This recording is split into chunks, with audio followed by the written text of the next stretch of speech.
This is Matt Hurt at Obsessive Viewer on Twitter. This is Mike White, and I am Mike White on Twitter. And this is ObsessiveViewer.com's The Obsessive Viewer Podcast.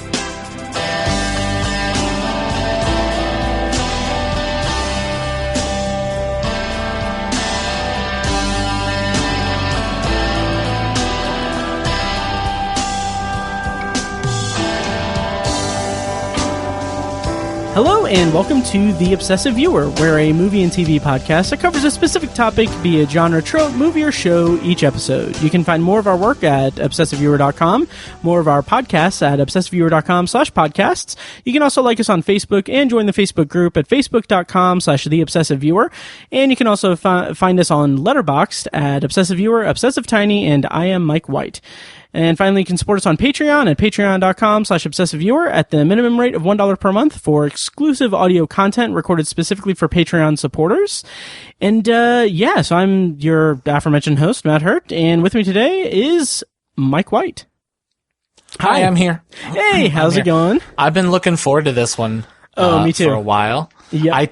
I promised that I'd be back for a couple, and then I had my nose surgery. Yes. And I think we planned to record like the Thursday after my surgery, and it was not happening that day. Yeah. What were we going to record that week? Do you remember? I don't even remember. Huh. I think we were just going to wing it. I think by like Tuesday, I was like, dude, that's not going to happen. Yeah. Oh, yeah. Yeah, but you're here and it's great, and you can breathe now, so that's awesome. I can, yeah. Both nostrils. Nice. How was the recovery? It's good, longer than I thought. I don't know how much information you want, but so the worst day, I'll tell you the two worst days were the day I ran out of the pills, funny enough. So I've mentioned many times on this podcast, I'm a teetotaler. I don't do drugs. So like I'm new to anything that's, they gave me very strong pain medication, the type that people frequently abuse. And I used it as recommended because my nose was bleeding for 5 days straight. I had to. And when I ran out, so that Sunday was Father's Day. And I am certain I went through withdrawals. It felt like I had the flu. I was like shivering. Wow. It was like, it hurt in a whole new way. I was like, what is happening to me? I like napped 3 times on the couch. It was bad. And then the next day, Monday or Tuesday, I guess, I went back and he pulled the scabs out. Oh. And they were like, see, people don't want to know this stuff. Okay, anyway. No, go ahead. It was really gross. So recovery's fine. Okay. You're fine now. Good. I'm fine. I'm good. I'm fine. We're good. Yeah. It's interesting that you say that about the pain medicine, because back when it was 2013, I think, or early 2014, when I had my gallbladder taken out, like I've never done drugs or anything. I've drank and everything, but not like anything too hard or anything. But like when I was on my pain medicine for that, like I had like an experience where I got up to go to the bathroom and then came back, and like it was like a few days after my surgery, and it was like, I mean, the pain was just excruciating, and I had taken like my pain pills, the suggested dosage and everything, and then like I'd taken that and then got up to go to the bathroom, and then when I was walking back to my bed, like I felt myself start to black out, like like almost completely lose consciousness, like I almost fell onto the bed and blacked out entirely. And it's just like, my wife said I was different. Yeah. She would come in and I would be like, I'm just mellow. Oh wow! I would keep saying that I'm mellow. You're no. She's like, hi, I'm mellow. Mellow, okay. Like mellow. Okay. She's like, how you feeling? I was like, I'm mellow. Wow. Anyway, it's not funny. Drugs are stupid. Yeah. Well, I'm glad that you're... Can I change the subject abruptly? This is kind of fun. Oh, yeah. I was actually going to ask you, like, what movies you've watched, like, while you were in recovery, but... you can talk about that or not. Yeah. No, that's more pertinent, I think. Okay. So many. I watched so many. Three movies a day. Nice. Yeah, and I really went hard on my list titled Movies I Haven't Watched in a Minute But Deserve a Rewatch Soon. Nice. And so basically these are movies that, the bulk of them come from before I started keeping track. I started keeping track in September of 2008 of every movie I watched. So a lot of them came from before that. And then the rest kind of came from like early movie night viewings that I hadn't rewatched, like digital copies of like Logan that I just never got around to watching at home, that sort of thing. Okay. So I'll go through this just super quickly because I think it'll be, interesting.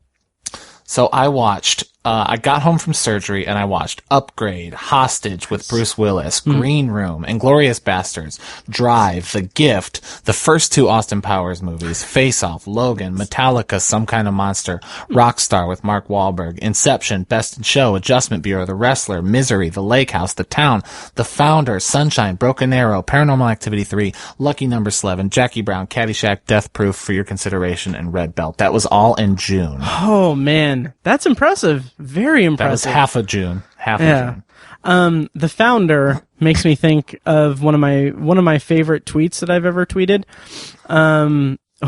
Was I really liked parts of The Founder, so you might say that it's more of a quarter founder. That's pretty good. Yeah. I think that movie got overlooked. Oh, really? I think that movie's really, really good, and not a lot of people talk about it. Okay. I think it didn't really do anything for me, honestly. Oh, really? Yeah, I loved it. The most interesting thing about it was seeing the process of like how they like perfected the whole fast food thing. But that's about it. Yeah. Well, I'm super nostalgic for everything, but also like for McDonald's for some reason. Sure. And so just kind of seeing that, and I don't know, I like the 50s and 60s a lot. And I read Gumption by Nick Offerman, and I learned, he's very kind of anti-McDonald's and very anti-corporate greed, specifically in the food industry. So in his book, he talks a lot about how much he hates the way McDonald's does business. So seeing him play one of the McDonald brothers kind of gave it new meaning. Like the movie there's no doubt that the movie suggests that Ray Kroc is the villain of the movie. Oh, yeah. That's obvious. But that Nick Offerman would be in that movie says, I think, even more, like, not only is Ray Kroc a piece of shit, like, McDonald's is a piece of shit. Right. Huh. I don't know. I thought that added a whole new dynamic to that. Nice. That entirely. Any other standouts?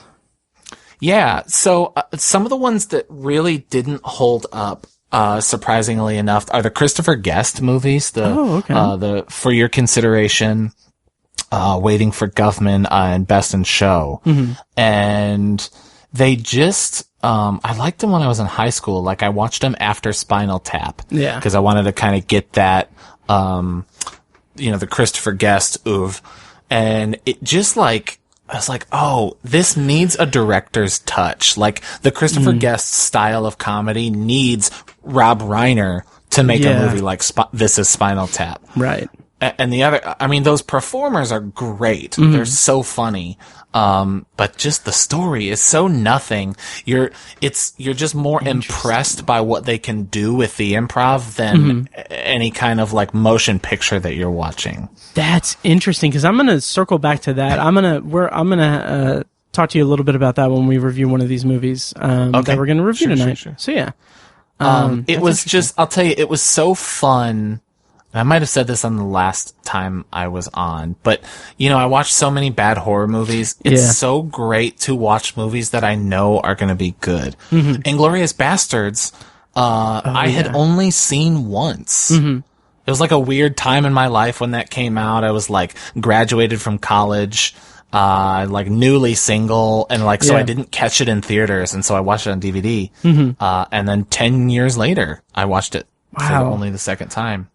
Yeah, it holds up very well.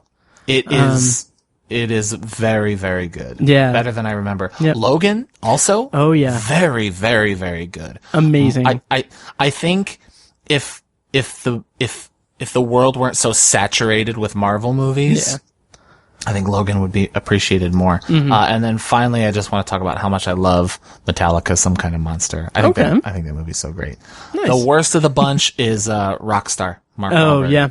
Homophobia, transphobia, stupid story. Just, ugh. Yeah. I felt dirty watching it. Ugh. Sounds like it's like watching an episode of Friends, am I right, 2020? Hey, cancel Friends, 2020. Yeah, well, that's awesome. I'm really excited for you to get kind of close to beating me this year in terms of numbers. Oh, stop it. It's happening this year. Oh, we'll see. So I wanted to, what I was going to say before, is like, as we started this podcast, like as we were doing our introductions, my brother texted me, you'll like this. Okay. He goes, he likes movies, but he's not an obsessive viewer. He goes, Mike, what's a meet cute? Oh, isn't that a fun text? That is a very fun text. Wow. That's I said, it's a film criticism term for when the two romantic leads in the movie meet for the first time and they're cute. Yeah. And then I said, there's a really hilarious scene in 22 Jump Street where they make fun of that. And I said, it's a trope. And he goes, what's a trope? Oh, that's great. Kevin was a guest on the podcast. He was, yeah. A couple of times. I think he did one or two. I knew he did. I know he did a Summer of Sandler episode with us. He did. We recorded one of those in his apartment. That's right, on location. Yep. That's right. And then another one, he came, was it him? Came over to where, like, when me and Tiny recorded in my brother's house, and he came over, and that was the day that Robin Williams died. And he broke the news when he came over. I think it was him. My brother? I want to say so. It was. I'm pretty sure I was home when Robin Williams died. Let's see. Yeah. It's vamping. It's hard to say, really. It was August of 2014, so that would have been around Sandler. Maybe. I don't remember. Yeah. I do know. But, yeah, so that is something.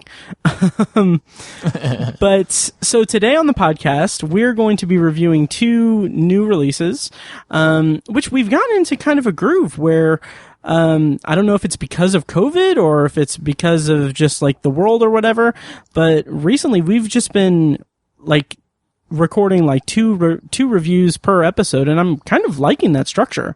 Like, yeah, that's kind of a cool format. I like that. Like you and I did Becky and Scream Queen. Yes. And then Ben and I did The King of Staten Island and The Vast of Night. Did you see The Vast of Night? No. Okay. I have not yet. I recommend it. It's really cool science fiction movie. Yeah. Hang on. Okay. Is this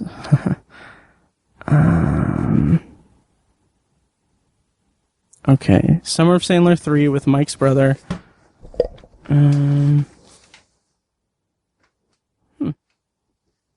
Oh, yep. Word about the passing of Robin Williams. So yes, it was him.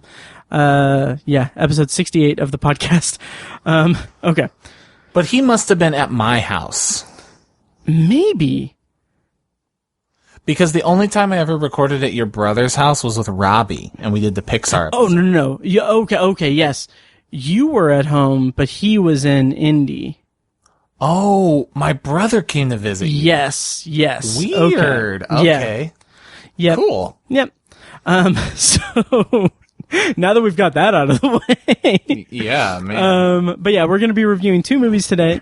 Tonight we're going to be reviewing Relic and The Rental. But first I have a couple of like news items to get through and everything. Mike, I was going to ask you about COVID and all that, but let's just not fuck it. Yeah. Yeah. The world is crazy, so let's try to distract people from it for at least an hour and a half. So happy times instead. And speaking of happy times, it was announced, we're recording this July 15th, and it's going to be released on the 24th because of the movie we're reviewing. But like a day or two ago, Scream Factory announced the Friday the 13th Blu-ray collection, and the pod chat went crazy. So, Mike, you're a huge fan of Friday the 13th, the franchise. Yeah. If I'm remembering correctly, you prefer it over Halloween? Even? Yes, absolutely. Yes. That is still just baffling to me.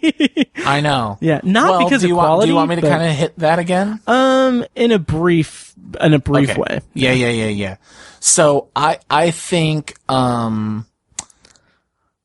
no single one of the Friday the 13th movies comes close to how great the first Halloween is. Nice. And I think if you put all of the Friday the 13th movies together, I don't think they're as good as the first Halloween is. I mean, the first Halloween is one of my two favorite movies of all time. It's untouchable. But yeah, as a franchise, I'll say this all day. I think Halloween is a train wreck. You know, I think people like debate which ones are the worst ones. That's a crazy thing to debate. You know, that there's enough bad ones that people are vehemently like, no, it's 5. No, it's 6. No, it's Resurrection. That's so bad. But I don't think any of the Friday the 13th movies come close to that bad. Okay. So yeah, really as, you know, the Friday the 13th series is a bag of Skittles. It's like, they're all pretty similar. You have favorites. You have ones you don't like as much, and they're just so much fun to come back to. I'm pretty obsessed with the Friday the 13th franchise. Nice. And let me ask you this question. As someone who is not as well versed in the Friday the 13th franchise as a franchise as I am with Halloween or other franchises, compared to Halloween, does Friday the 13th have any semblance of a continuity to it, or is it similar to like Halloween or Nightmare on Elm Street, where it's kind of all a jumbled mess? I would say, yeah. Halloween is a mess. There is no continuity. In fact, there are 4 different continuities. Yeah. And they're really bad about maintaining continuity, even in the ones that are supposed to have continuity. Yeah. So there are some glaring mistakes and omissions in the Friday the 13th series. But yeah, for the first 8, they attempt continuity. Absolutely. Nice. There are a couple of minuscule, retcons, intentional or not, but for the most part, yeah. I mean, especially the first 4 take place over a span of a couple of days, intentionally so. Huh. Nice. Yeah. There's the Tommy Jarvis trilogy, 4, 5, and 6, where the same character carries through. Okay. Yeah, there's a continuity. Nice. That makes me pretty, because honestly, I get paid next week, and I might pre-order it. I might. Man, it's so essential. Yeah, let's. So explain to our listeners why this is a big deal, or why you're excited about this particular set. Okay. Well, for so many reasons. There are Blu-ray collections you can get. So the first ever collected package you could get of Friday the 13th was the DVD, the From Crystal Lake to Manhattan DVD set. And it was only the first 8 movies. Crystal Lake #1 through Manhattan, which is part 8. Okay. And they did that because those were the ones that Paramount owned before the rights were sold off to New Line Cinema, for Jason Goes to Hell. And so it was weird to have a collection that didn't have all of those. Right. And then so they released singular DVDs, and then there were other Blu-rays, and then they released Blu-rays, but there was another Blu-ray collection that collected all of them, but it was actually just the DVD quality put on the Blu-rays. Oh. I don't think that they were new transfers. Oh God. So there was really nothing except for that natural punch up you get from watching, on a Blu-ray player. Yeah. It wasn't, it just wasn't the same. So this is Shout Factory / Scream Factory, who they have a whole team that cares about the special features that are included, in these sets, which, side note, is like a lost art now with Blu-rays and DVDs. Oh yeah. Anyway. So much like the Halloween set that came out in, what was that, like 2014? Yes, 2014. It was definitely 2014. Yep. This is all 12 movies, including the New Line movies and Freddy vs. Jason and the remake. God, that's awesome. On 16 discs, which includes 4K transfers of the first 4 movies. I'm not even reading this. This is just because I've already memorized the press release. 4K transfers of the first movies. Part 3 is on Real D 3D. So like if you have a 3D television, which my brother does, you can watch the 3D in Real D. Now I have the DVD of Friday the 13th Part 3, but it's in the red. It's got the red 3D glasses. Oh, and yeah. It's unwatchable. So this has the Real D 3D. Wow. It has the unrated cut of Jason Goes to Hell, never before released on Blu-ray before. Unreleased. It has both cuts of the remake, and it has new documentaries, new features, new commentaries by filmmakers, by actors. I mean, it's a Friday the 13th fan's dream. That's awesome. Yeah. So I'm like 16 discs, and each movie has its own case, kind of like the Halloween one. Like a lot of Blu-ray collections are like in a box, and it kind of opens and has windows and whatever. This each has its own, and each case, each like box has the original poster art. Rather than like the ugly, like the fairly recent new DVD of the first one has like Jason on the cover, and it's like the most common horror trivia to know that Jason is not even in the first movie, right? Save for that scene where he's a boy at the end. Yeah. And so this takes the actual poster art and puts it on the discs and the covers. Yeah. Man, God, I'm like excited thinking about it. So I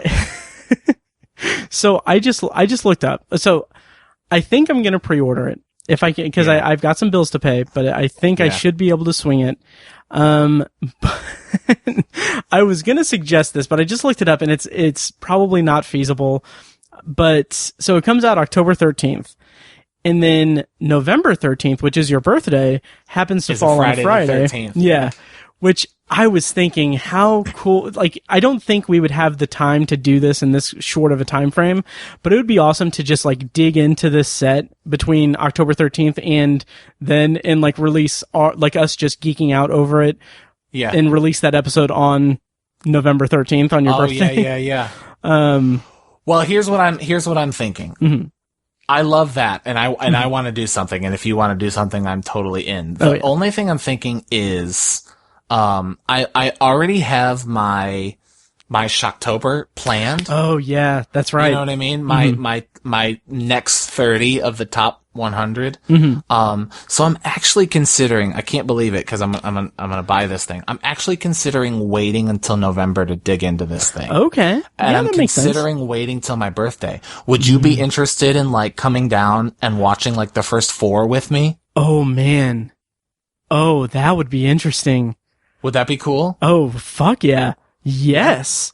Okay. We'll talk more when it gets closer, but man, I am totally down for that, because I have not been down to visit you in a very long time. It's been a minute. Yeah.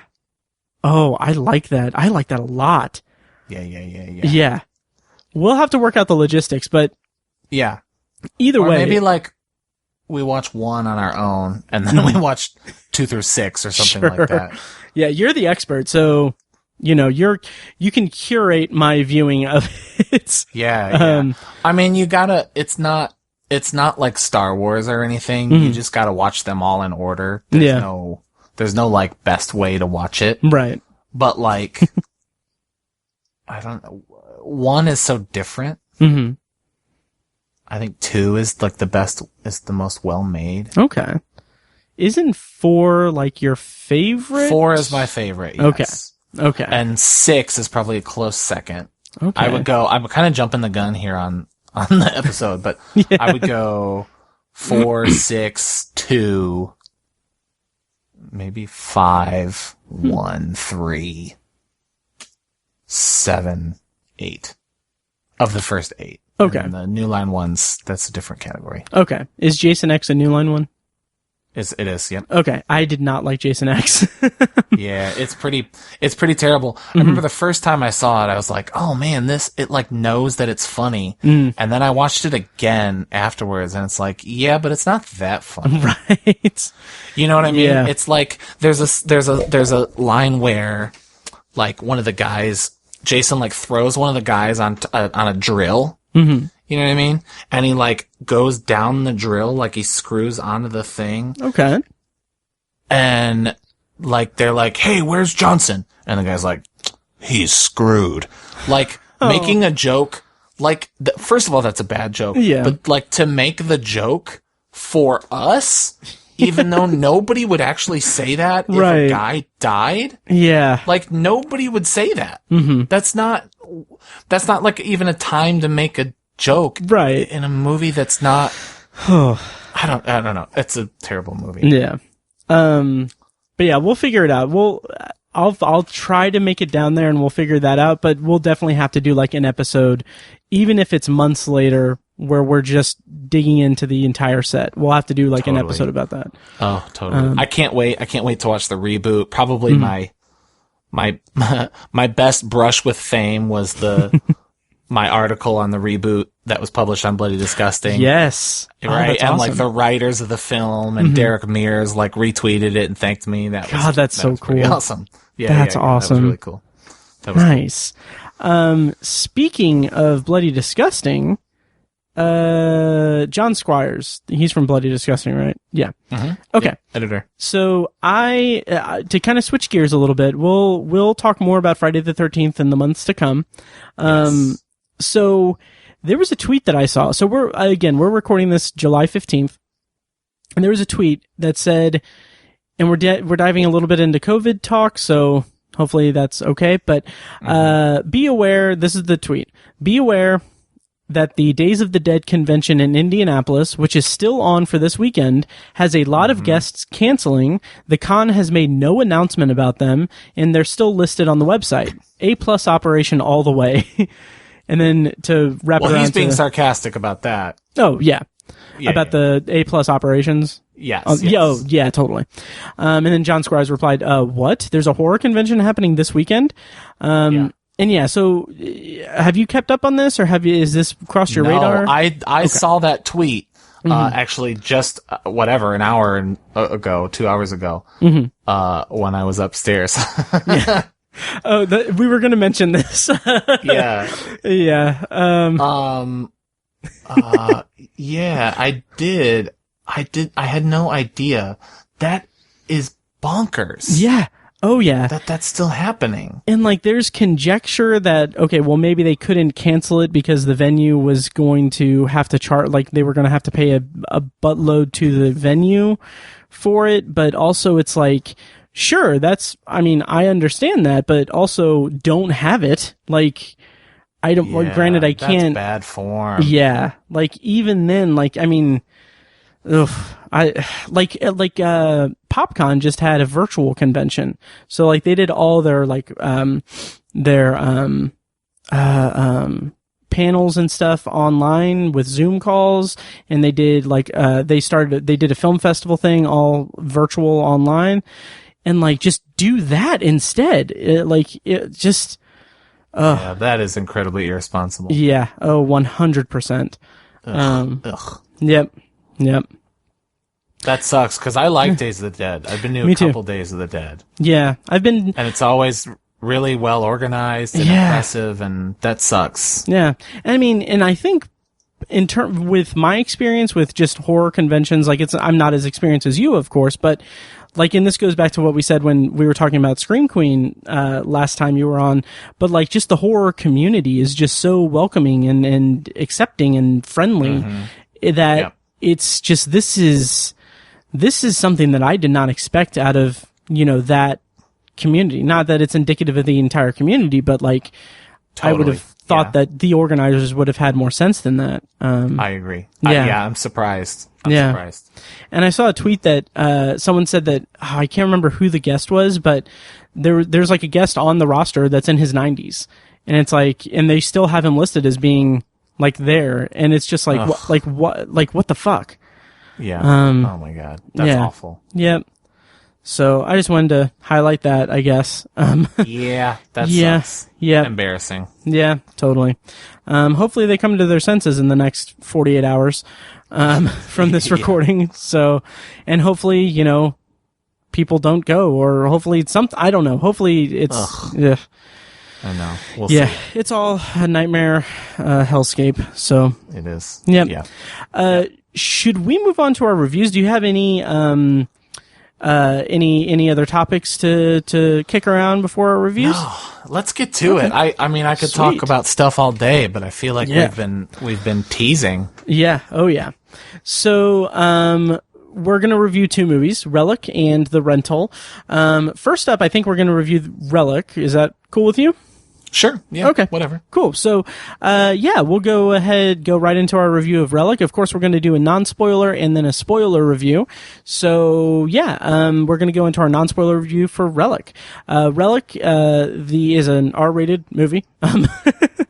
That, is the plot summary is a daughter, mother, and grandmother are haunted by a manifestation of dementia that consumes their family's home.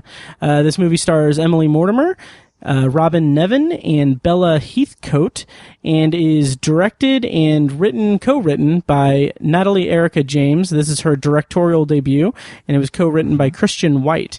So, Mike, Relic. This has been, I don't know, maybe you can shed some light on this if you know, but I know that out of I don't know what festival it was, maybe Fantastic Fest or something, but there was a lot of buzz surrounding this movie, and people seem to really love it. So, in kind of broad terms, what were your expectations for it, and how did you feel about it overall in kind of broad terms? Yeah, broad term, I don't know. First of all, let's shout out to Emily Mortimer, who played Sidney Prescott in Stab 3. Oh, yes, that's right. Right? Oh, yeah. Jeez. Anyway, oh man, how do I would say it has been kind of on the bubble of my radar.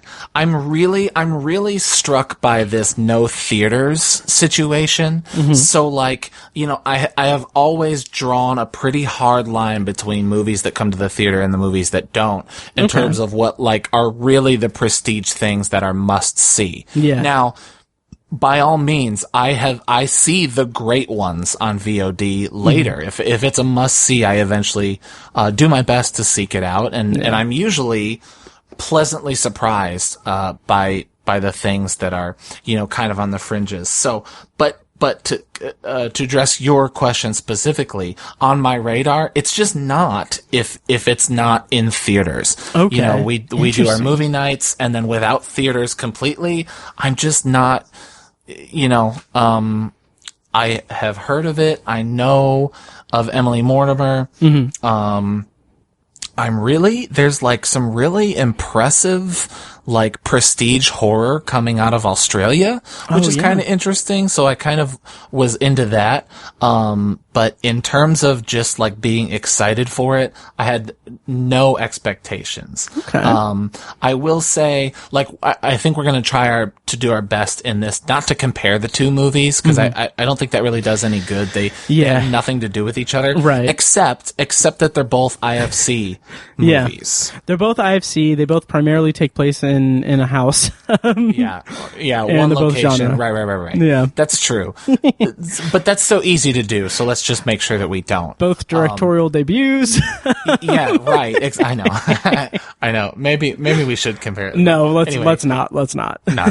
That's too easy to do. Yeah. But my point is, IFC is kind of really latching onto this prestige horror thing. And if that's a phrase people don't know, prestige horror is just kind of the modern horror, really. Kind of brought on post The Conjuring, where these people are kind of recognizing horror as great filmmaking beyond.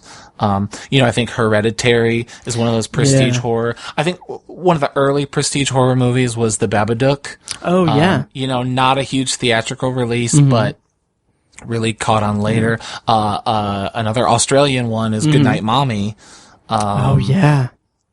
Right? So a lot of those, and then I think the biggest of all is Get Out. And this kind of comes... I'm kind of getting in maybe to my review a little bit here, but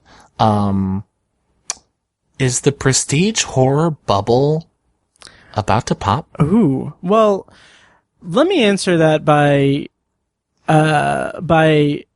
saying that you say prestige horror, but I consider it to be elevated thriller.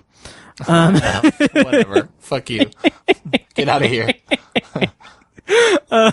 Mike White has left the chat. I had to do it. I know. So, and that's interesting.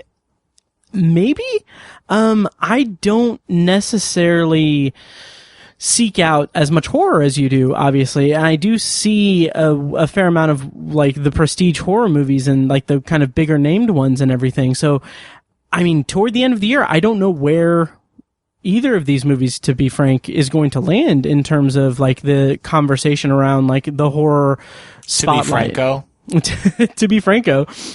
Nice. I don't know where it's going to land, where either of these are going to land, because it seems like, I think when my perspective of like when we say like prestige horror and everything, and like it's more like mainstream conversation, like the horror community or the horror genre bleeding into, no pun intended, bleeding into the mainstream. And I don't know if either of these movies necessarily have the legs to do that this year, but by extension, I don't know if that is indicative of any potential bubble bursting, or is COVID a factor? Like, maybe how do we attribute, or how do we factor for the fact that maybe this movie would have been in theaters? That's a good question, because... And then another question I have is, how much mainstream are we talking? So like Get Out was a cultural phenomenon. But did the mainstream watch The Witch?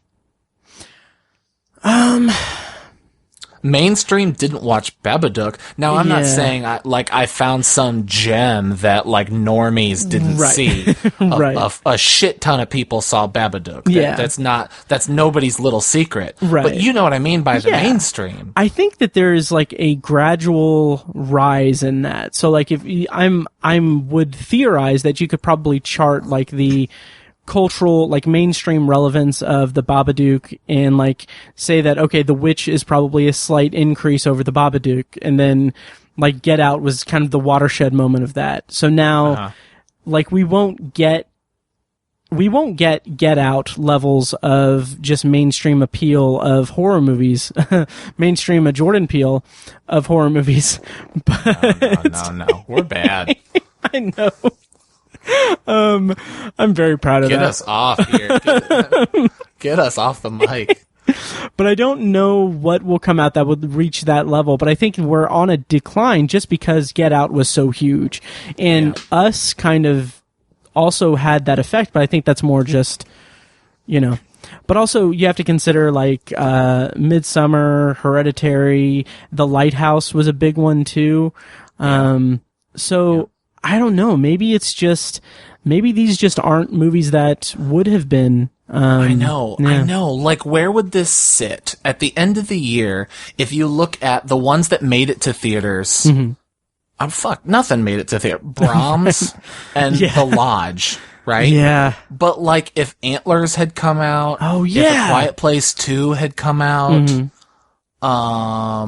what's the other one? There's like Saint Maud. If those had come out in theaters, and this one didn't, would people be talking about Relic the way I'm reading on Bloody Disgusting and in message boards and stuff? I really don't know. I to be honest, I will take the cynical side and say I don't think they would. And I'm going to jump the gun a little bit and say with The Rental, absolutely not. We'll get there when we get there. We'll definitely get there. Okay. But yeah, and maybe we should let's go ahead and talk in more depth about Relic, because I saw a lot of like reactions from critics on like Letterboxd and on the internet, on like social media, saying that this was like a great movie that they were very taken with, and it wasn't anything like Get Out level, but it was like they had there's this groundswell of support for it and respect for it. And when watching it, kind of in broad terms, I felt some of that. Like, what I really appreciated about the movie is how it handles that family dynamic and the kind of mental strain of taking care of an ailing relative who her mental faculties are what's ailing and what's failing her and everything. And like that, and the kind of like the slow burn aspect of that, like slowly leading to like I wrote a review on the website of it, and in that review I mentioned that this movie does what other movies struggle to do with mental, like neurological disorders and like dementia and stuff. So like, the comparison I make is with Shyamalan's The Visit. The Visit is, I didn't like it, right? And I felt like that movie is like, okay, it's just old people are scary because young people don't understand them. And like these mental, like I don't want to say mental illnesses, but these neurological disorders and these illnesses are scary to young kids, and that's used as a plot device for the like tension in just a standard horror and thriller way. Whereas Relic takes this depiction of this woman with dementia and other like disorders presumably, and uses that to create the tension in a natural way that's the family dynamics tension, like her forgetting things and then and there's a moment if I could kind of expand on your argument and really compare it to The Visit, which I also didn't like. Man, that's a really good observation that it's told from the perspective. I mean, the story is told from the perspective of children. Yeah. Right? Old people are scary. Right. But there's a scene kind of at the end of the second act where the grandmother is found alone, and she says to her daughter, "Where is everyone? Where is everyone?" Mm-hmm. And that's the exact opposite of The Visit, because the fear, the tension is with her. Not only is it terrifying to see an old person go through that, but to be the old person who feels like she's lost everything. Mm-hmm. And then the rot that it causes on that family. I also think that there's plenty that this family has gone through that we don't see, right? That happens before the movie. Yep. And I think that's an intentional artistic choice. If I have a criticism to make about the first half, is that I think we could have used some more of that stuff. Yeah. I would have liked... sorry. I was just going to say, I would have liked it to delve a little bit deeper in that, because this is a type of movie, like this type of storytelling in this genre is something that I'm like a newfound like lover of. Like, it's something that I really loved about Hereditary. It's something that I refer to as just emotional horror. Like, it's sympathetic, empathetic horror that puts you into an uncontrollable personal emotional state that the character is in. And that's something that I was really into in the first 2/3 of this movie, and then we'll talk about the rest. But yeah, I think that this operates on a level that's not as refined as in terms of the emotional horror as like Hereditary or even the first 10 minutes of Midsummer. But it's still pretty effective in the first two acts. Well, I think it's kind of the low-hanging fruit to compare it to Hereditary. Totally. But I don't want to discredit that completely, because Right. I definitely think it shares a DNA, right? I mean, I definitely think Natalie Erica James saw Hereditary and it wants to do her version of what a family goes through, right? Yeah. That dementia is hereditary and what it does to the home. Literally and figuratively, right? Yeah. Mystically and whatever. Right. So to talk about the first half, I love that stuff too. Except there is part of me, and I guess just you can call me a Philistine. I don't love a slow burn. Oh, interesting. Okay. I want to believe that I do. I want to believe that, I'm this champion of slow burn, prestige horror that really takes its time. But man, I struggled a little bit and I don't know. I think part of it was Emily Mortimer's, not her performance, but the way she was written is so unlikable. Yeah. You start with her. I didn't really find a way into the movie because I didn't find a way in with her. And I think we'll talk about the ending when we get into spoilers, but it's weird to me that for most of the movie, I think she's shot that way as the villain of the movie. She has these dark eyes, and there's scenes in the darkness where she's walking, and she has this pale Londoner's face, right? Like this English face. Yeah. With just these black eyes. And I'm like, man, is she haunted? And I looked closer to my screen, and it wasn't like a special effect. It wasn't doing a haunting scene. She is shot in this way that's like, oh, she has been ignoring her mother. Yeah. She hasn't told her daughter about some things. So it was just a weird way, into the movie for me. And then it just kind of took its time with some shots, and I admittedly, maybe I watched too many comic book movies, but I struggle with this. I struggle with the slow shots in the beginning. That is so interesting because I am the opposite. I was really taken with those, that slow moving, that slow pace of the first 2/3. And then when the tension reaches, when it gets to that more conventional, horror movie kind of, showcase, at the big finale of the movie, I was just like, okay. I was pretty unaffected by it, honestly. I did read your review of that, and I kind of feel the opposite. Nice. Now, I'm really speaking only of the filmmaking. Okay. Of the story itself, I think it's really well done, that first half. Yeah. I'm entertained. I think the grandmother and the granddaughter relationship is well constructed. I get it. There's just something I don't like about the mom character, the daughter character. Mom and daughter. Emily Mortimer's character. She does. She makes choices that kind of usher in that third act a little bit that is unlikable. She makes it's not presented as this tough decision. It's like she's passing the buck kind of decision. Yeah. And it's something that creates a strain. Yeah.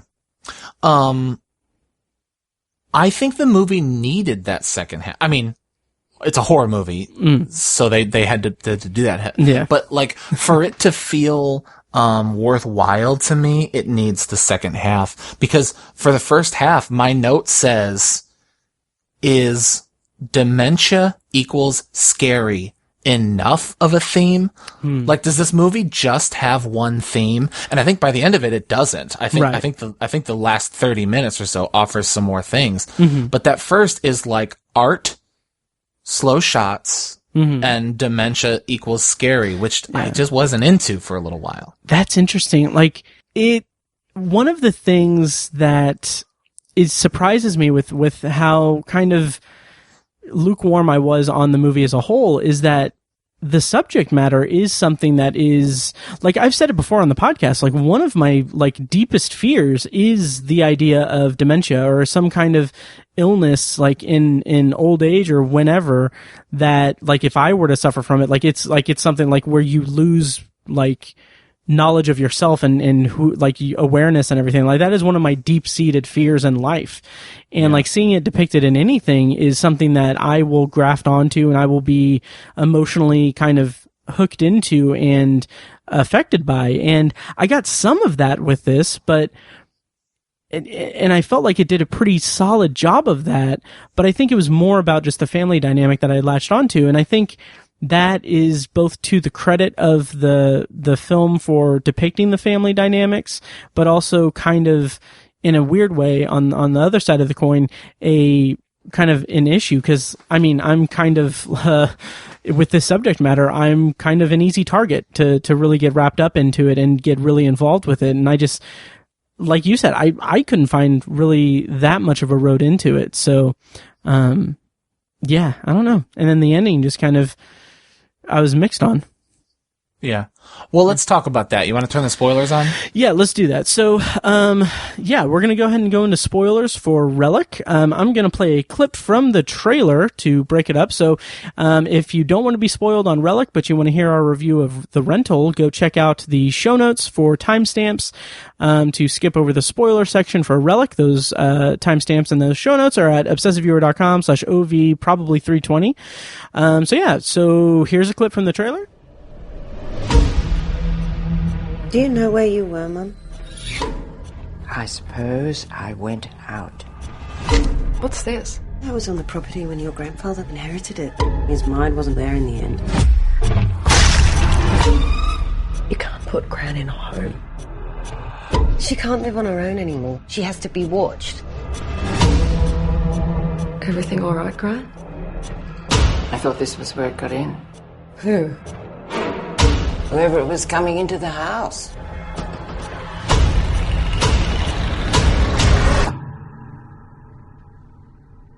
Mum, what is it? It's here. Under the bed. There's nothing under the bed, Mum.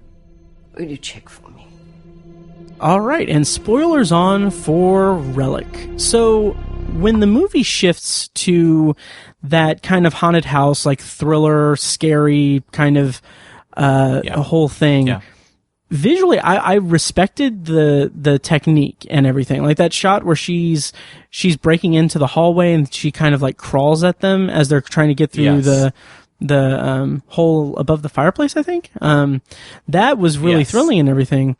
But everything around that, I felt like that just felt just really, I don't want to say standard, but it just felt like, okay, this is just turning into kind of a more conventional, like, haunted house kind of movie. And I'm just like, I couldn't really find a road into that. So how did you feel about the big finale of the movie? As a spook show, I thought it was pretty effective. Mm-hmm.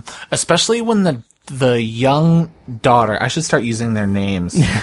When Sam, the granddaughter, is like climbing through the walls, it reminded me of Mark Danielewski's House of Leaves. Have you ever read House of Leaves? I haven't, but I've wanted to. Yeah, it's pretty good, and the gist, which does not even serve the book justice. The gist is that the house measures bigger on the inside than it does on the outside, right? Okay. So there are things going on, and there's a room that's just blackness, and they go into whatever. You just read the book, and so as she's crawling around, and some of the walls are kind of shifting, and there's what I thought was a pretty cool shot of where she comes to a hallway and it's there, and she turns down, and when she comes back, the hallway's gone. Yeah. I mean, claustrophobia usually works very well on me in movies, so I thought that was effective. Nice.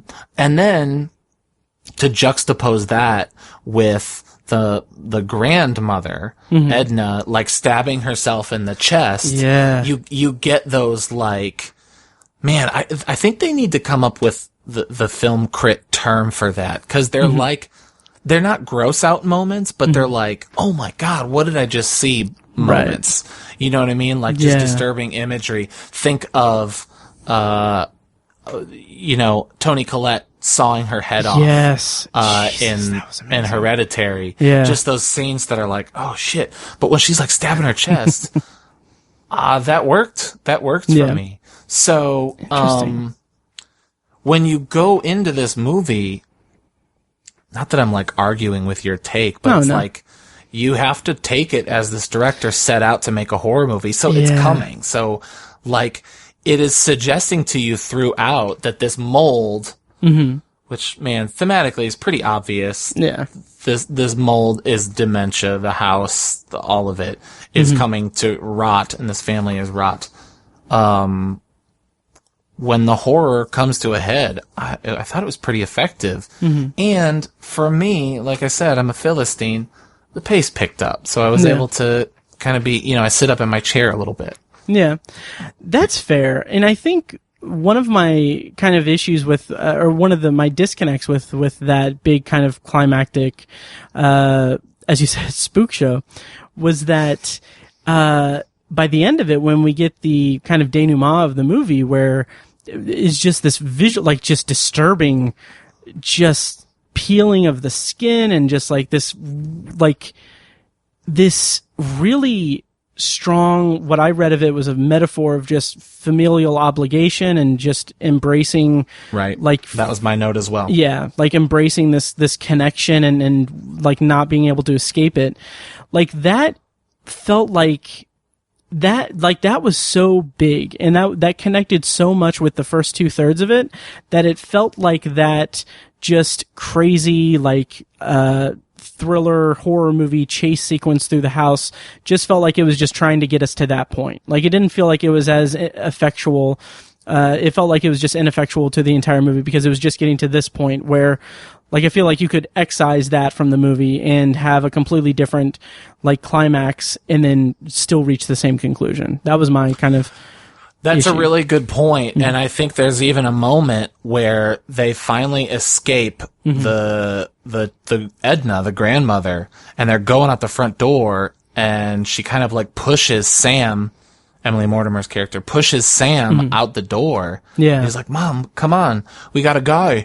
And the mom is like, "No, I have to stay. She's my mom." And my initial reaction was like, "No, fuck, get out of the house." Right. And oh man, if there was another way for them to get from if there's another way for them to get from the scene where she says, "Where is everyone?" to that scene where she lays in bed with her, or the scene where she says, "No, I'm going to stay." That's when she realizes the family obligation. Yeah, I think I would buy it more. Yeah. So then, what if instead, even if you didn't like it, even if you didn't buy it, that's fine. Let's maybe give the movie the benefit of the doubt, and let's try to think, what is the movie trying to say in that scare scene when she's trying to escape from this literally deteriorating now mother? In that case, I'll circle back to that, but I wouldn't just touch on the whole thing where she's like, "No, go. I've got to stay with my mom." I can't do an accent. It's okay. Like that's a pretty powerful and poignant sequence, because that's her saying like, "Okay, well, you go. You're the next generation of this. Like I'll stay because like I can't escape it, but you're my daughter and you can escape this. Like this is this naive thing that's like, okay, this is something that's going to consume our lives, and this is your chance to get away from it forever." And then when she comes back and everything, that's just, again, that familial obligation, that kind of resigning yourself to the truth of what like could be within your body for a later age and everything. And that kind of fear, that terror is something that is, like I said, it's one of my deepest fears. But to kind of go back to the big climax and everything, I guess that's more like them working through it and trying to escape it themselves, and it's more, I don't know, that's a more direct kind of depiction of that, I guess. How did you take it? Well, that's kind of what I'm hinting at when I'm saying let's take that scene and try to figure out thematically what does it mean, metaphorically what does it mean, and I think it's getting at your fear and saying, look how fucking scary this is. Yeah. If the thing you're afraid of, if the skin is peeling off and chasing after you in this collapsing hallway, right? Where it feels like the walls are closing in on you. It's literally closing in on you. And you have to break through on the other side. You have to break through the wall. to understand the obligation you have to the thing you were trying to get away from. I really think I need to see it again. Because I do too. Yeah, it's something like, I feel like if I see it again, I'll get so much more appreciation out of that sequence. I agree. Yeah, I think mostly it's, I think, because I've only seen it once, and seeing it once, going through that, I don't think I really picked up on the metaphor of all that, like that it's the physical representation of the dementia and everything, and them trying to escape it, and like those visual metaphors throughout it. And then, so when I got to the point where she's peeling the skin and they're laying in bed, like it hit me like, oh shit, this is the point, this is the thesis statement of the movie, this is the connecting thing. And then I just didn't really see the climax as something that was as rich with subtext as that final scene was. So it's something that's a failure on my part as a viewer, I'm sure, but well, I'm sure that I'll have. Let me say that I'm only coming to this now talking to you. Oh yeah. Because when you said you could excise that scene, my initial reaction was, oh yeah, you totally could. And I really, I thought for a second, you could paste, where is everyone? Where is everyone? You couldn't paste it. You'd have to find a different, more, like if it was a drama, there would be a way for her to get to the scene where she's like, no, I've got to stay. That's my mother. And instead, they decided to insert a horror movie. But I worked my way through just now talking to you, and you saying, that's your biggest fear, that was the manifestation of the fear. And is it too much? Go ahead. Oh, I was going to say it's something I probably should have, picked up on when watching it, because it is right there in the plot description. They're haunted by a manifestation of dementia that consumes their family's home. Yeah. What were you going to say? Yeah. I was just going to say, is it too much to ask for us to want a little more clarification on, the haunting? I mean, I get that it's a metaphor, but, what does the window have to do with it? What does the cabin have to do? That was another big thing that I didn't connect with either. And I kind of forgot about that. Like, the window, the cabin. The grandfather, I guess, who does the drawings? Oh, yeah. I completely spaced that. Huh. Yeah. Yeah, I don't think it's too much to ask for more clarification, or for them to hit those beats a little bit harder, or have them not be as mysterious, because that leaves us with questions about what it means. And maybe it's something that'll be clarified if we watch it again, but also I didn't pick up on it in the main read of it. But then again, I was also kind of more wrapped up into the drama of everything. Like when Sam talks to the neighbor, and she learns that the reason why the guy doesn't hang out with her grandmother anymore is because they were playing hide and seek, and she forgot and left him in there for hours. Like that kind of context and that texture to the story is something that just really breeds that fear within the viewer and within the character, and brings the tension, or builds the tension until you get that scene with the grandmother and Sam where she forgets about the ring and she freaks out and she tries to physically takes the ring. And I was really just engrossed by that. But the other things kind of seem superfluous to that. They do. Almost, I always like to give the movie as much benefit of the doubt as possible, but there are things just thrown in for extra creep factor. Yeah. So I can wrap my head around the idea that they kept the window from the cabin, right? So somebody probably died from dementia. A great grandparent died from dementia. And they're like, we got to tear this house down. It feels like it's haunted because I'm losing my mind. Let's tear it down. And they kept the thing because they thought that the house was haunted, but it turned out that the family was haunted by this disease. Yeah. But why are there shadows moving in the walls? Yeah. Why does she say, I don't know. I guess I guess it's just more manifestation of the dementia. Yeah. And that's fine, but I don't know. It just kind of left me left me wanting a little bit. Yeah. Yeah. I need a little more, for me to be blown away, I need a little more connective tissue between the realism, the metaphor, and the magical realism. Yeah. I totally agree with you there. Yep. Right? Yeah. Like that, and that kind of goes to my first criticism. It's literally my first note is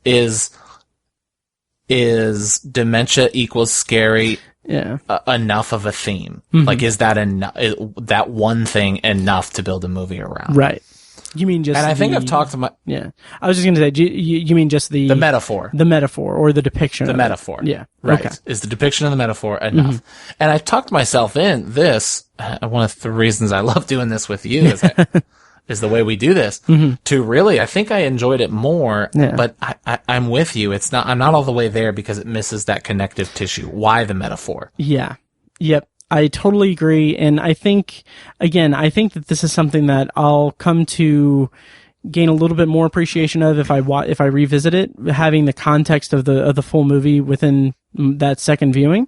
But as it stands now, I was pretty, I'll say I was impressed with it as a debut for a new filmmaker. I think that there's stuff there that she seems like she has a bright future ahead of her because there's a confidence to that depiction. Even if we couldn't connect with some of the kind of mysterious elements of it or the magical elements of it, there's still enough there that I think she's saying something unique, and it's something that I think is coming across, like I would never have guessed that this was a first time filmmaker or this was a debut feature from a filmmaker.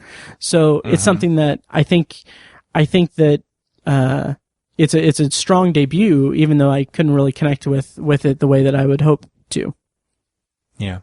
And I would say, to sum up, I'll probably definitely watch it next October. I'm excited to see it again. Oh, nice. I think given this hindsight, I need to kind of witness the two halves of the movie again and try to make some sense of some of those outlying creep factors and try to understand a little bit of what they mean. But you're spot on in terms of first time director, and getting certain performances out of people. Yeah. Really, the grandmother was so haunting. Incredible. The kid was so believable. And I kind of liked my arc with Emily Mortimer's character, thinking, man, she's such a villain. But I kind of think that that's super intentional. And I would really point to that shot where she's got the black eyes with the white face, where I thought, man, she's shot as a villain, but no, she's actually just experiencing this hereditary disease. Right. Right. This hereditary disease during midsummer. I know. Yeah, right. Exactly. But I think it was January. Probably. Right? Yeah, because the Christmas lights were up. Yeah. Anyway. So I'm with you. Really, really impressive debut. Yeah. I don't know that I would put it on like that pedestal with Hereditary. Right. I think it's doing a Hereditary thing. It shares that DNA. Yeah. For sure. But pretty good. And I look forward to seeing it again. Yep. Same here. And I think that's our review of Relic. So that's our review of Relic. Let us know what you thought. You know where to find us and everything. Okay, so we're going to go into our review of The Rental now. So of course, again, we're going to do non-spoiler and then spoiler review. The Rental is the directorial debut of Dave Franco. It was written by Dave Franco and Joe Swanberg, and it stars Alison Brie and Dan Stevens, Toby Huss, Jeremy Allen White, and Sheila Vand. The plot summary, courtesy of IMDb, is two couples rent a vacation home for what should be a celebratory weekend getaway. So, Mike, I had mentioned to you that... Couple of shout outs. First one to Toby Russ, the strongest man in the world. Oh my God, is he from Pete and Pete? He is. Are you serious? He is from Pete and Pete. He's also the father in Halloween 2018. Right. Yeah. Whoa, that just blew my mind a little bit. Huh. Yeah. Oh man, That is incredible because while I was watching it, I went to his IMDb and I was looking through his filmography and I saw Halloween 2018, but like he's been in so much stuff. I'm just like, I stopped scrolling. I'm like, I got to go back to watching this movie. Yeah, Artie. Oh man, that blows my mind. I thought he did a great job. Yeah. He was good. Yeah. So, Mike, I had tweeted at you when the trailer for this movie dropped, and I actually didn't even watch the trailer. I just saw like, oh, Alison Brie, Dave Franco, directing. I'm like, okay, this is right up our alley. Oh, so by the way, she calls Davey. I know. I think that's adorable. All the time. Yeah. It is adorable. Yeah. And I want to mention, we'll get into this in the review, but I thought it was really charming that, like, we had both listened to her appearance on Armchair Expert. And like we were kind of fanboying out over just how charming the interview was and everything. And I thought that it was really charming in this movie that they incorporated some of Alison Brie and Davy's meet cute, if you will, into the plot of the movie, into the backstory of one of the couples. So I thought that was kind of cute. But anyway, so I had pitched the idea of us discussing this movie and reviewing it. So, Mike, how did you feel going into it, and what, in broad terms, did you feel about the movie overall? Well, again, I don't want to compare the two movies, but feeling-wise, I was definitely more excited for this one. Same here. You and I are both really big fans of Alison Brie. I kind of respect and appreciate Dave Franco, and kind of, because he's associated with Alison Brie, I also, wanted him to do well. Yeah. I thought it would be interesting, his film debut, written by, man, we'll talk about the writers and the script and the story by, cause that is a big, focal point of my review. Interesting. So we'll talk about that. Like the writing or the credits themselves? The writing. Okay. Yeah. Well, we'll talk about both. Yeah. Gotcha. I don't want to talk about that. So anyway, I was, I came into it like hoping for the best for like friends. You know what I mean? Like people whose careers I really admire. Yeah. Me too. And then when it was over, gosh, mostly just disappointment. Yeah. I was kind of the same way. It was something kind of unique and interesting for my viewing of it was that I went into it, and as the story is starting to, kind of unfurl, like everything's being set up and everything, I kept thinking that, I'm in a really good position with this movie because I don't know what it's going to be. Like, I went into it not knowing whether it was going to be a, like, home invasion movie or if it was going to be a supernatural horror movie. Like, I didn't know what to expect. Right. And I thought, I thought, maybe they were going to start killing each other. I don't know. I was same as you. I really knew almost nothing. Yeah. Going in. And the way that it just kind of, it's a slow build toward the climax of the movie, kind of similar to Relic in a way, and pacing to an extent. Like the first half. I'd say it's a little, well, go ahead. Finish your thought. So like the first half or the first 2/3, like before the shit hits the fan, this is all more character drama and stuff. And I was kind of digging that. Like, I thought it was really, like, for a while, I was sitting there thinking, like, oh, okay, this is kind of, like, there's nothing really horror element to it for almost a majority of the movie, I would say.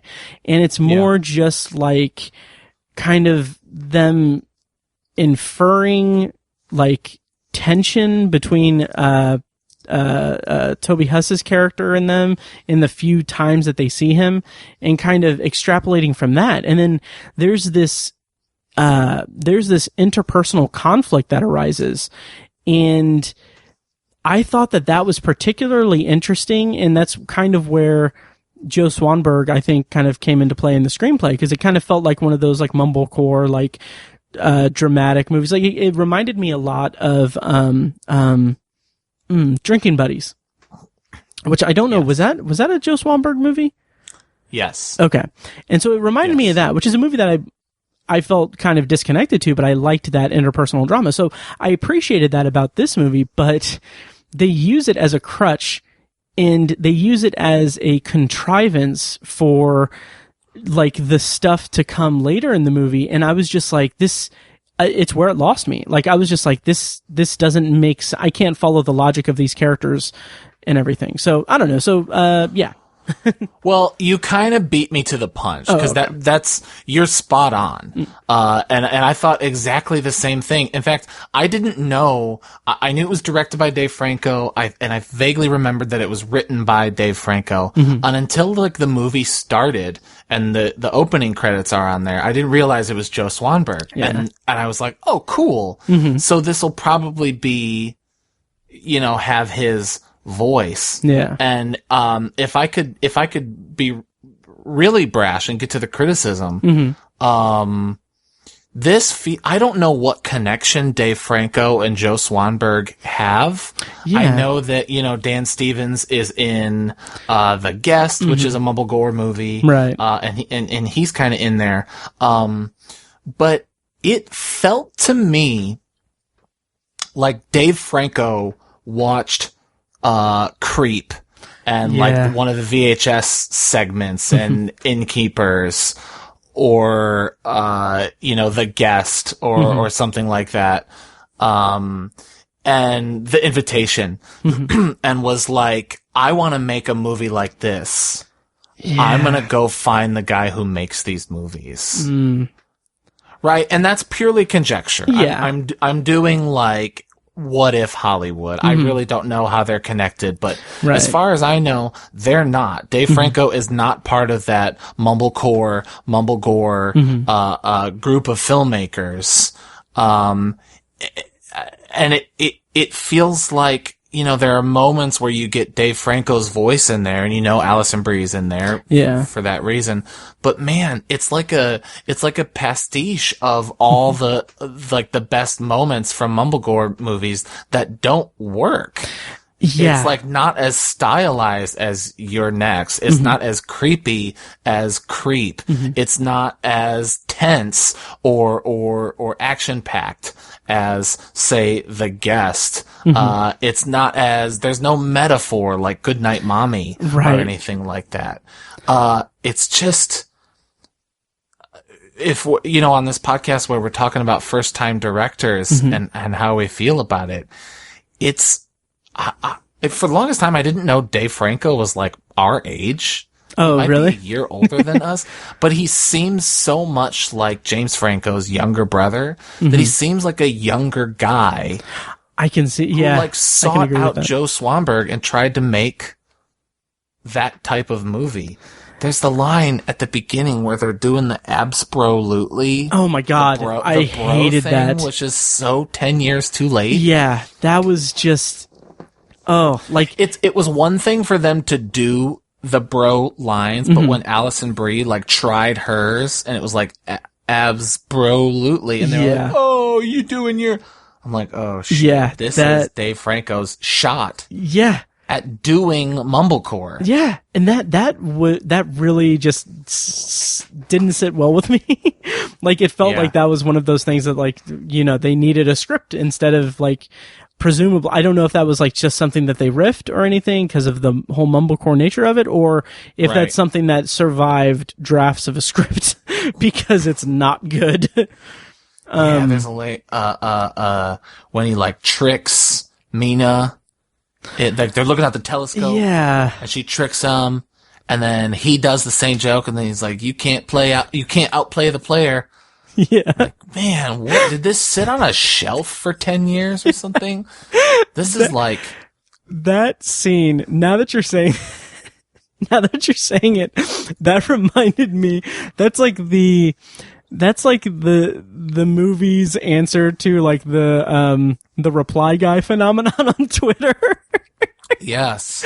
It's just, it's redundant. It's just, it is. It just didn't work for me. And then, so we have, like I said, like the kind of dynamic, like it's an interesting dynamic to have in the movie that they have these two couples. The men in the couples are brothers and one's married, one is kind of feeling insecure about his relationship because he feels that he's not worth her affection or anything like that. These are interesting character dynamics to play with, and I love the way that it kind of crosses them to where, like, you get something I appreciated about the script and the writing was that you get like insight into the relationships and stuff through what I felt like was pretty organic dialogue through these characters that are comfortable with each other and are on opposite, like, within in the opposite couples or in the different couples. So I appreciated that, but then when you get to the point where it turns into a mumblegore movie, first of all, it just felt like every bit of violence in it, which we'll talk about in more detail, felt just very like lackluster. It just felt uninspired. Yes. And yes. I did not feel any type of tension. Like, everything things happen off screen that bugged me. And then the way it turned out just didn't sit with me. Like, we'll talk about that in spoilers, but like, just the big climax of the movie just kind of squandered all this goodwill from the character dynamics that I was kind of digging on. Yeah. So people die. So that's not a spoiler to say that some people die in this movie. There are kills. Yeah. And when I say kills, I mean kills in the sense that there were kills in 80s movies, 80s horror movies, where the kills were the thing. Yeah. Right? Like, you go to see these slasher movies, splatter movies, to see the people die. And so there's a movie, actually a pretty good slasher from the 80s, called The Mutilator. Okay. Which was originally titled Fall Break. And it's basically these kids go to this, like, lake house or like a beach house, and they're picked off one by one. And it's known for its special effects. I mean, the story is paper thin, but they're just killed and stabbed and maimed and all this stuff. And so you get, those moments that in the 80s people would, that's why they went to see those movies, to see the gore and how crazy it was. Yeah. So it, again, not to harp on this theory, but it's like Dave Franco saw Creep and The Mutilator and was like, I got an idea for a movie. Yeah. It's really... And didn't do the best parts of either of those movies. Yeah. He instead filled the void of the movie with just mumblecore stuff, like drinking buddies dynamics and stuff. And like, it wasn't cohesive enough to make an engaging movie overall. But it's interesting that you say that about the 80s slashers and that you brought up his age, that you didn't realize that he was our age.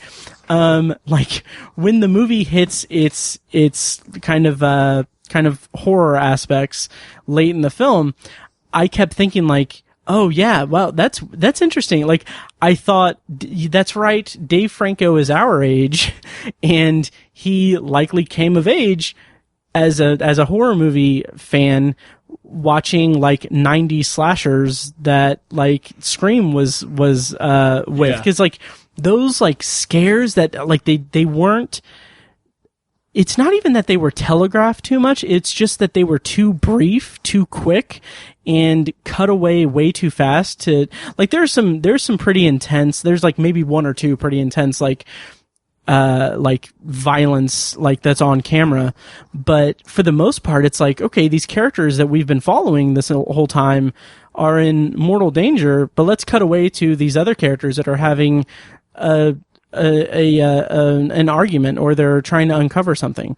And it just felt like the plot itself, like the character reactions to certain things that we'll talk about in spoilers, just felt so flimsy, and like it did not track well for me at all. I think we need to turn the spoiler. I think so too. Keys. Yeah, if we could. I think we've beat around the bush as much as we can. Yeah. And I feel like the spoilers section is not gonna be too kind to this movie. No. Yeah. Okay. So we're going to go into spoilers for The Rental.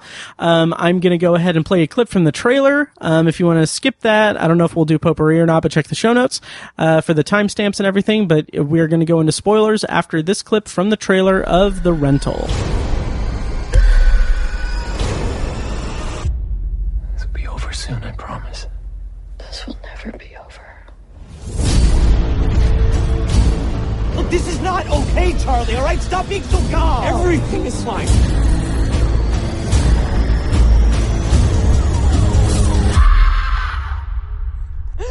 Okay, so I don't think it's, I think this movie commits all kinds of sins, but I will say, if it's trying to rip off 80s horror movies, and I think it is. I know you mentioned Scream, but I think it's, especially in the latter half, I think it's really doing a lot of the things that you saw from the 80s, the stalk and kill and pick off one by one thing, without those good gore scenes. Yeah. Where they really had an opportunity to do that. Oh, yeah. They committed the mortal sin of killing off your final girl first. Yeah. I don't know if he was just trying to, like, not play favorites because it's Alison Brie, or what. Or it was a misdirect since Mina was, well, I mean, to they all kill the moral center of your movie as your first kill off screen. That, oh boy, that pissed me off. Like, it was just, oh boy, it did not track for me. And then, like, Dan Stevens' character's death, his is pretty, like, it's ineffectual too. Like, it's just very brief. And, like, I was sitting there, I'm like, okay, there's only 4 characters, and, like, we just had 2 get killed off very unceremoniously, and the movie didn't seed who this person is, or what this person is. Like, we thought for the longest time that it was Taylor that was stalking them, but it's someone else, and, like, I get it, like, okay, it's this, like, it's, we don't know who it is. Maybe it's presumably his brother, I guess. Maybe. Right. Yeah. Yeah, but it's, and it does the whole kind of the strangers thing, and it's like, oh, it could be anyone, and at any time, which I'm fine. But can we backtrack a little bit and talk about just how, like, I'm not someone who likes to nitpick just plot and everything. Like a tweet that I've been meaning, or I've wanted to tweet, but I felt like, it's maybe just a little too, I don't know, shitty. But, like, I wanted, I've thought of this, and then I've also thought of you when I thought of this, because it's a play on, like, one of those just Twitter, like, memes that go around, but like, yeah. But the tweet was gonna be something like, I don't know who needs to hear this, but, immediately I'm like, my blood's boiling. Yep. But the whole point of it was going to be, I don't know who needs to hear this, but if you don't follow the internal logic of a movie, that doesn't mean that it's filled with plot holes. That just means that you're not following the logic, or you're not willing to, like, take on the logic of the movie, the interior logic. Right. And I say that because a lot of people kind of nitpick things like, oh, this detail didn't mesh with this detail, even though it didn't really factor into the whole thing. But with The Rental, I don't understand. I could not grasp the choices that were made. So they found cameras in the showers, and then there was a violent altercation in the shower, in the view of the camera. So their decision is to further incriminate themselves on camera by moving a dead body and disposing of it, and then after that trying to find the source of where the cameras are. Like, I was like, that is just too contrived. Right. So did that lose you at all? No, because I mean, I figured they had a day to move the body and find the camera. I agree with you. They should. I mean, logic says you find the camera first. Yeah. I'm not trying to work too hard here to forgive that logic, right? Because I see where you're coming from. Yeah. But I can understand being so freaked out in the moment that you're like, all right, we gotta figure out what to do with the body, and then we'll get rid of that. It's really funny you say that they have a whole day, to find the source of the cameras and stuff, because I think from my perspective, we're recording this July 15th. The tax extension was today, like today was the deadline for taxes. I just filed my taxes yesterday. Oh my God. So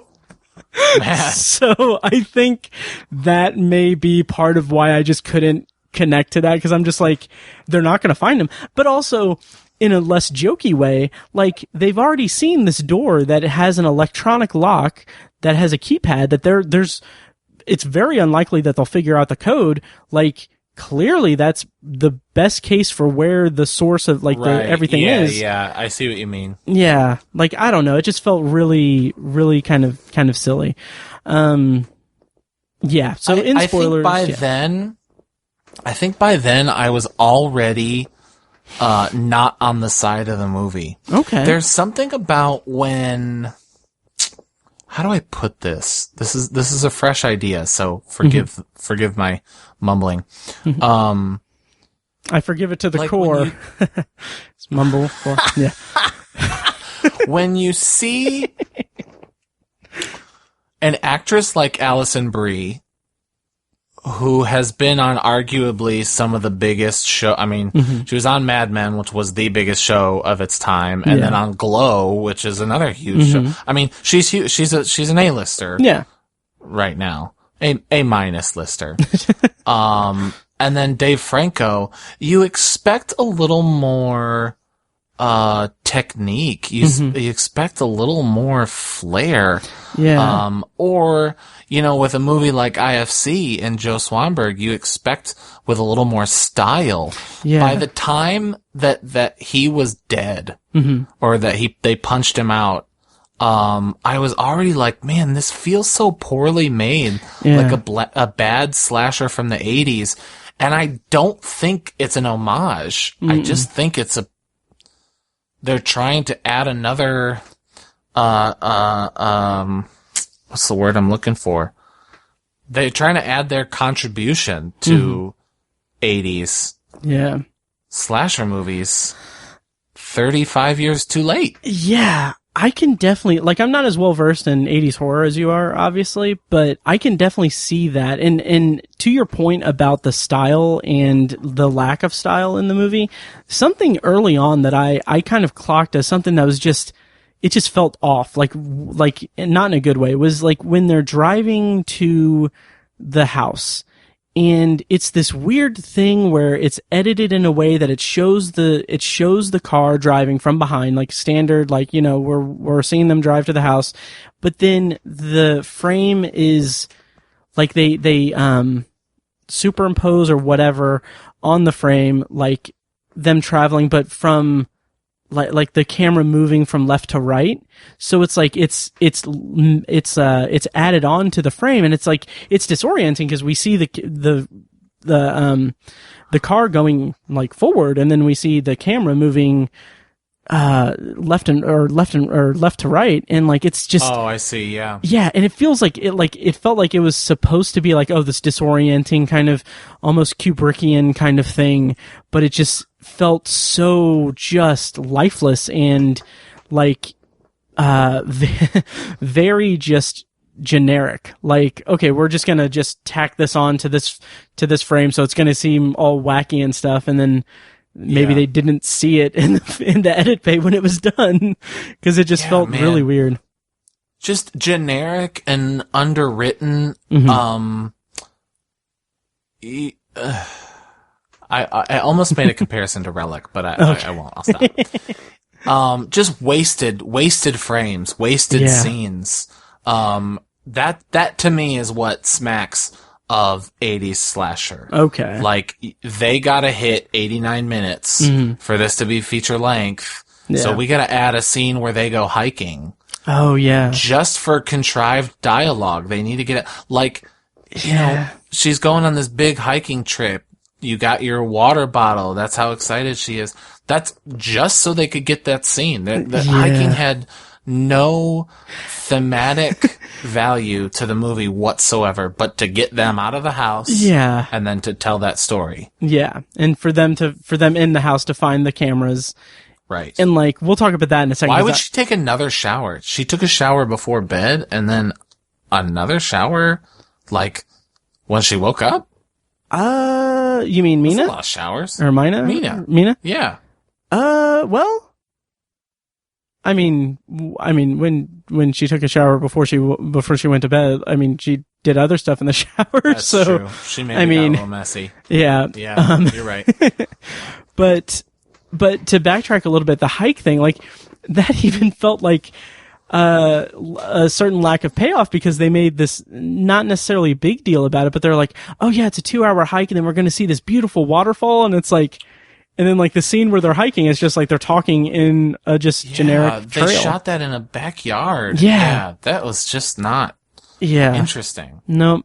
And so the whole infidelity thing, the hookup scene and everything, that I was interested in the interpersonal drama as. Me too. Yeah. Me too. I thought it was compelling and sexy, if I could use that term. Yeah. Right.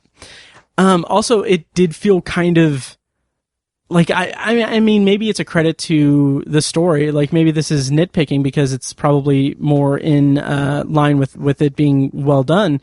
Is that, like, I felt like, okay, well, that's almost too risky. Like, I mean, their significant others are in the same house, and like one of them is the other sibling in the house. Like, it's too much. But also, but never underestimate how stupid people can be. Yeah. And that's why I say, like, it's probably, a reflection of, like, okay, their connection is so strong that they're not going to, like, they're gonna let their desires steer their actions. But like, that I was into. I found that, like you said, I found that compelling as well.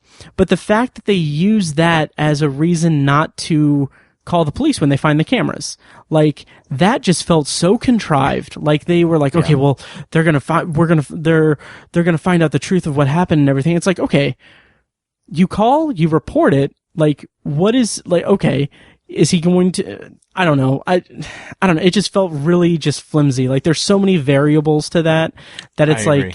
It's such a leap to think, like, oh, he'll tell about us. And it's like less than 12 hours after. Like, you don't even know if he's seen the footage. Like, what? Yeah. It felt just way too contrived. And, just plot. Like, everything, nothing, they didn't offer anything thematically. No. I mean, no dialogue was, gave context or richness to characters. We learned about who they are, so we would understand certain actions. So actions could be done to lead to other actions. Exactly. And then when they start dying, it's nothing. This guy just kills people? Nothing. Yeah. There's nothing. That has nothing to do with who they are. It's just a bad slasher movie again. And I love slasher movies, and I love bad slasher movies. I can watch a lot of them if the kills are good. Yeah. And that's where we get back to where we started with the spoilers. We see visually 3 hits to the head with a hammer. Yeah. And that's it. Yeah. Yep. Did she accidentally walked off the cliff? Is that? Yeah. Oh my God! Is that how she died? You might say a girl walks off a cliff alone at night. I respect. She's the character. She's the girl. Yeah. I haven't seen a girl walks home alone at night. But yeah, I get that reference. Nice. Honestly, I watched this movie like 6 hours ago, and I forgot that was how she died. Yeah. Maybe. Yeah. Oh God. It just, it didn't do anything for me. And to your point about, that, like, we're only told things about, like, we learn things about them just so they will reflect other things or come into play later. That is so indicative of just this weak character dynamic or weak character development. Like, I liked the interpersonal drama, like the infidelity and the kind of, the regret of that and the insecurity of Josh. and his relationship and everything, but it's like little things like, oh yeah, well, Josh was in jail for a while, and we hear that just because later on that's Charlie's motivation not to call the police because he doesn't want his brother to go to prison. And then like the whole revelation that Charlie had overlapping relationships in his past, so that it could be contrived so that Michelle would be mad at him when she came back from the hike. Like that just, it's empty. It's empty characterization because it doesn't really say anything. Like the most we learn about them, the most that's said about them, or the most characterization we get is Josh's insecurity about his relationship with Mina.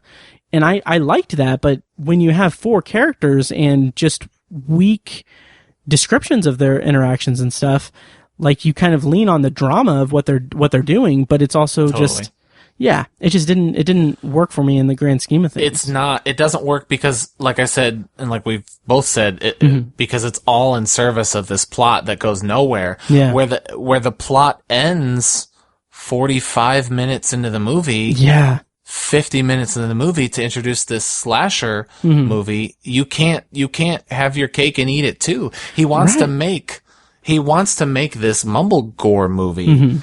But, when I think of the better ones, House of the Devil, which is not about this babysitter who's in a house. It's about the fear of satanic panic. And You're Next. It's not about this girl whose this family is trying to kill these people and this girl gets out. It's about class difference, and this girl grew up a certain way.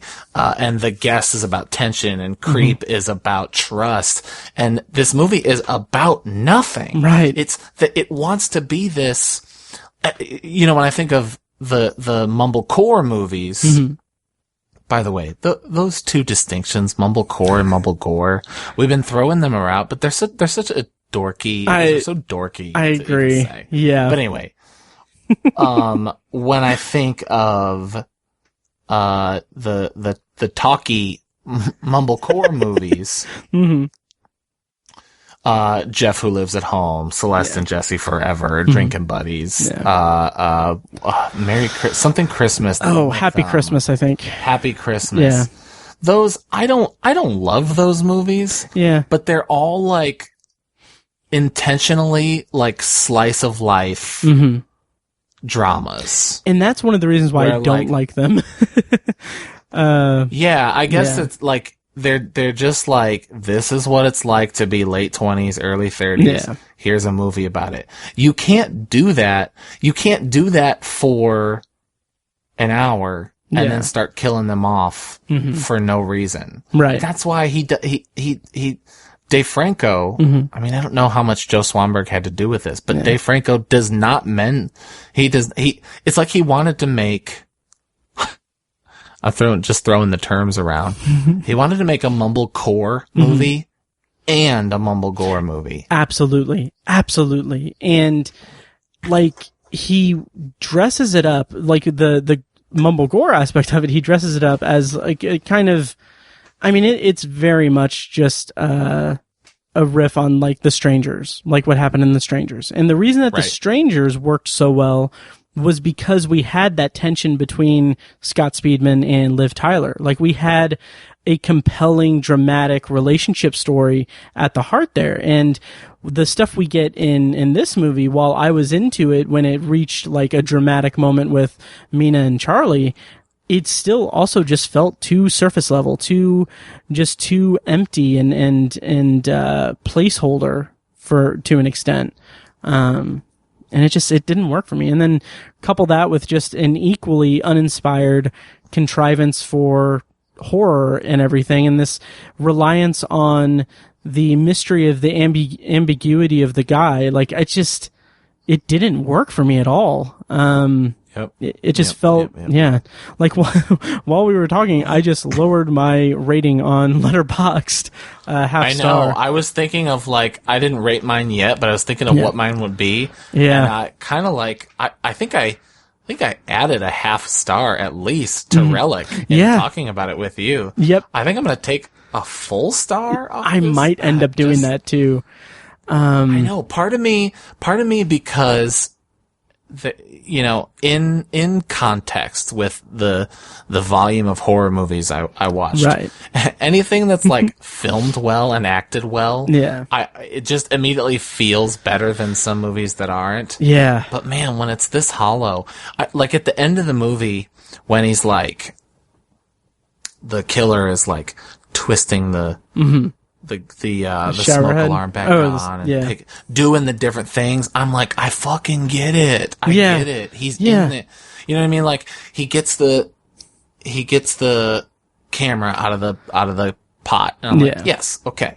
He gets the thing out of the shower. Okay. He gets the speaker off the light switch. Okay, we get it. When it gets to him doing the smoke alarm, I think I literally said, I get it. I get it.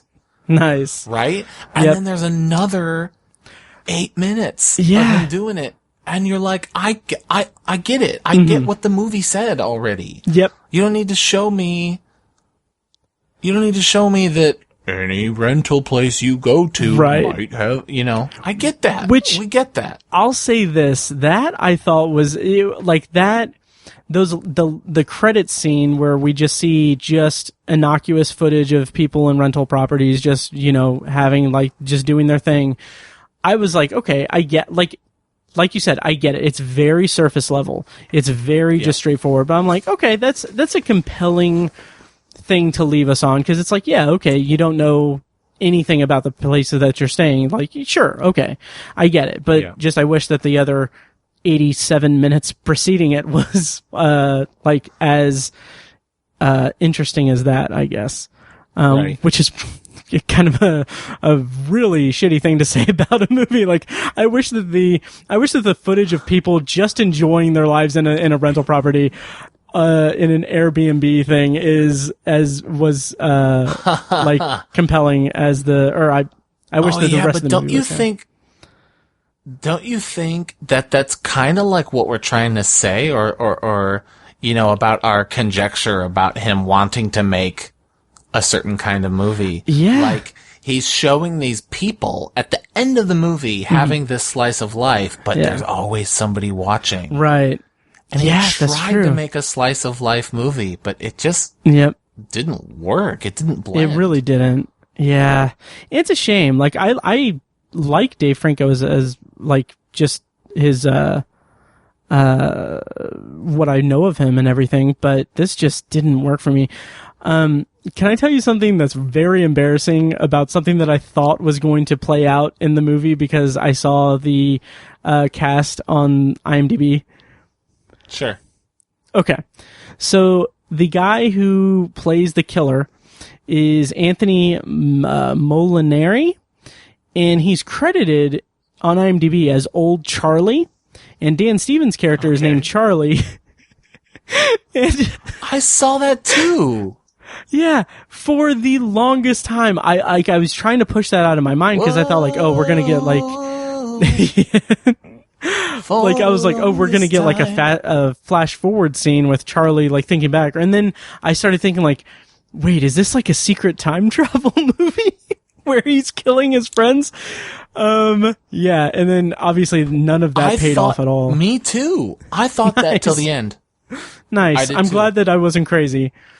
I'll say, not that I thought it the whole time, but it definitely like, at the end, I looked at the credits and it was like Old Charlie, and when he's like checking into the next place, I was like, this movie has to go somewhere deeper. Yeah. Oh yeah. Wait a second. Yep. No, it doesn't. Nope. And it's intentionally like obscuring his face the whole time, and I'm like, oh, we're gonna get like it's.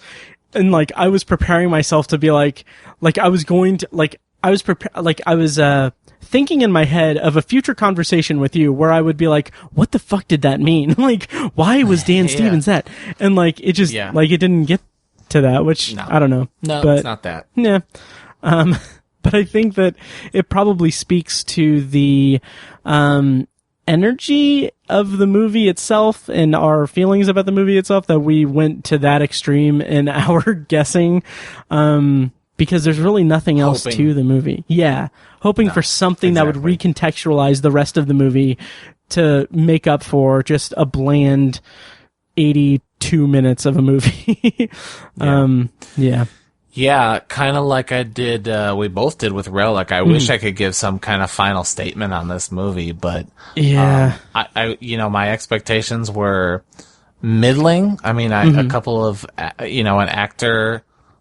actors whose work I like, I kind of wanted the best, but man, when I felt early on that this was going to be like two types of movies smushed together, before the end of it, I was getting ready to say, I wonder if there's some connection with Dave Franco and Joe Swanberg. Yeah. Because if there's not, it's like he enlisted a guy to help him make the type of movie that he saw. Yeah. Yep. Yeah.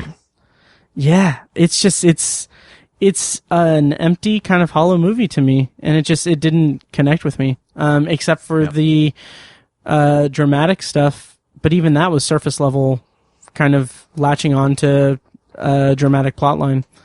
Totally. Yeah. So should we wrap up? Wrap it up. Yeah. Okay. So that's our review of The Rental. Want to skip Potpourri? Because it's kind of late on my end. Yeah. We had kind of a longer We did. Intro. Yeah. So, all right. Well, that'll do it for this episode of The Obsessive Viewer.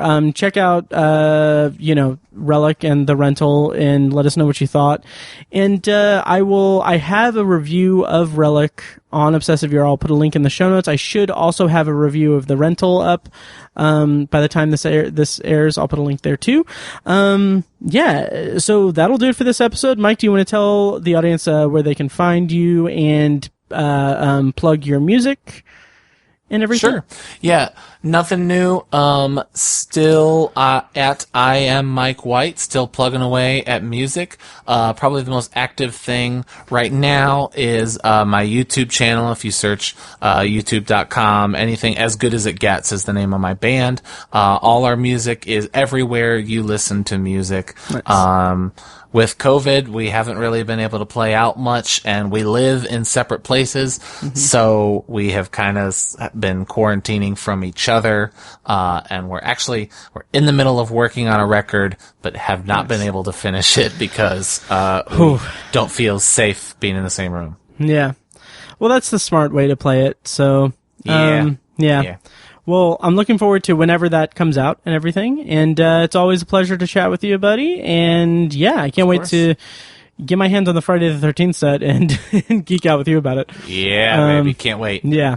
All right. Well, that'll do it for this episode. I don't know what's coming next time on the podcast. I think maybe Kirsten and I might be talking about Hamilton, maybe. And I might try to get her to watch, what's the Palm Springs on Hulu, because I'm very excited about that movie. Nice. Yeah. So we'll see. But check out my other shows, Tower Junkies and Anthology. I'm reviewing the new season of The Twilight Zone. All that's in the pre-recorded outro. It's past my bedtime, so thank you guys for listening. Woo. And we'll see you next time. Thanks, guys.